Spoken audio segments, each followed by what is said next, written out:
कबूतर प्रेमी सभी दोस्तों की मेरा नमस्कार, आदाब। दोस्तों, कबूतरों की कुछ कॉमन प्रॉब्लम के बारे में मैंने मेरे प्रोफाइल पर बहुत सारे वीडियो बनाए हैं। ये मेरे हाथ में जो कबूतर आप देख रहे हो, इसको सर्दी लग गया है। मैं आपको डिटेल्स में दिखा रहा हूँ। कम खर्च में इसका इलाज क्या है मैं आप लोगों को डिटेल्स में बताऊंगा। आप इस वीडियो को एंड तक देखना, आधा देखोगी तो आधा ही जान पाओगे। दोस्तों, पहले मैं जो दिखाया था एक आँख, ये है दूसरा आँख। जरा ध्यान से देखिए, इस सर्दी से इसका आँख बंद हो गया है। इस आँख से पानी भी निकल रहे हैं। नेचुरली कबूतरों को 3 तरह का सर्दी होता है: आंखों से पानी निकलना, नाक से पानी निकलना और खांसी होना। इसमें से जो नाक से पानी निकलने वाला सर्दी होता है वो थोड़ा क्रिटिकल होता है। वो आप सही तरह से इलाज नहीं कर पाओगे तो वो कबूतर लॉस भी हो सकता है। नाक से पानी निकलने वाला सर्दी से कबूतर मुंह खोल के सांस लेते हैं। अब जल्द से जल्द दवा नहीं दोगी तो आपको ये कबूतर लॉस हो सकता है। नाक से पानी निकलने वाला सर्दी से कबूतरों की गले के अंदर कंकर जैसा बन जाता है। ज्यादा दिन हो तो वो ठीक तरह से दाना पानी नहीं लेते हैं और ये प्रॉब्लम का सॉल्व नहीं करोगे तो वो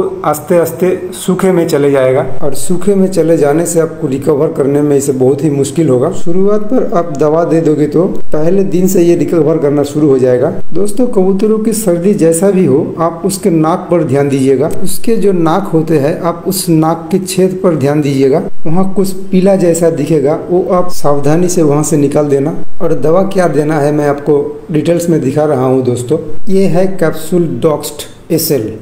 ये कैप्सूल को निकालने से आपको इसके अंदर से सरसों जैसा दाना दिखेंगे। आपके घर पर इंजेक्शन के सिरिंज तो होते ही होंगे।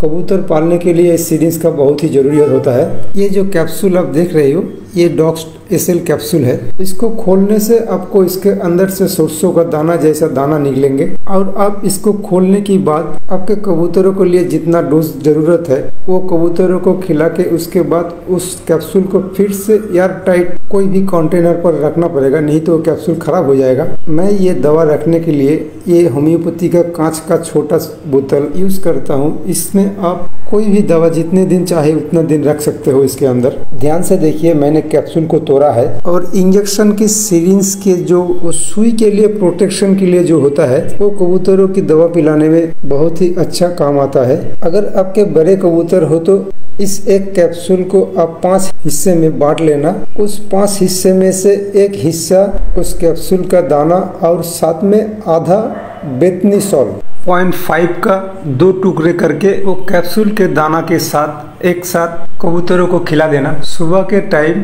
दाना देने से कम 1-1.5 घंटा पहले आप ये दवा पिलाना, नहीं तो वो उल्टी करने का चांस होता है। क्योंकि डॉक्स एसएल एंटीबायोटिक है और बेतनीसॉल एंटी एलर्जिक है। दोस्तों, ये कबूतर पालने के लिए कितना दवा रखने का जरूरत पड़ता है आप देख लीजिए थोड़ा। मेरा तो कबूतरों के लिए एक डिस्पेंसरी जैसा बन गया है। अब जरा ध्यान से देखिए, पूरा एक रूम पे पूरा कबूतर का ही दवा है। यहाँ पर अपने लिए कोई दवा जरूरत है तो कभी कभी मैं यहाँ से भी दवा ले लेता हूँ। और अब सुबह जो दवा दिया है, ये सेम दवा शाम को भी देना पड़ेगा। ये दवा आपको कंटिन्यू 3 दिन देना है, 2 टाइम। सुबह खाने की 1-1.5 घंटा पहले और शाम को खाने की 1-1.5 घंटा बाद देना। और वो सर्दी लगे हुए कबूतरों को जरूर कुछ टाइम धूप पर रखना। मेरा कबूतरों का लॉक जहाँ पर है दोस्तों, गर्मियों का मौसम में पूरे दिन धूप रहता है और सर्दियों का मौसम में कुछ टाइम के लिए धूप रहते हैं। सर्दियों का मौसम में कबूतरों के लिए धूप बहुत ही जरूरत होता है। और एक बात जरूर याद रखना दोस्तों, आपके कबूतरों को दिन में 1 बार दाना डालते हो तो ये बीमार कबूतर के लिए ये शेड्यूल कुछ दिनों के लिए चेंज कर देना। कम से कम 4-5 दिन तक उसे 2 टाइम दाना डालना। इस वीडियो पर मैंने जो दवा बोला है, ये पहला डोज में ही आपको रिजल्ट मिलेगा, लेकिन आपको ये 3 दिन देना है। अगर उसके आंखों से पानी निकले तो सिप्लॉक्स आई ड्रॉप कबूतरों की दोनों आंखों पर दिन में 2 या 3 बार देना है। और आपके कबूतरों को नहाने की पानी हफ्ते में कम से कम 1 बार देना ही है। मैंने इस वीडियो पर जो 3 टाइप के सर्दी के बात आपको बोला है, ये तीनों के लिए यही दवा है। आंखों से पानी ना निकले तो आई ड्रॉप का कोई जरूरत नहीं है। ये दवा के साथ दोस्तों ये विटामिन बी कॉम्प्लेक्स रात के टाइम 1 बूंद करके कम से कम 5 दिन देना है। आप सबकी कबूतर स्वस्थ और सेहतमंद रहे। आप सबको बहुत बहुत धन्यवाद। मेरे साथ जुड़े रहना। मिलते हैं नेक्स्ट वीडियो लेके। गुड बाय दोस्तों।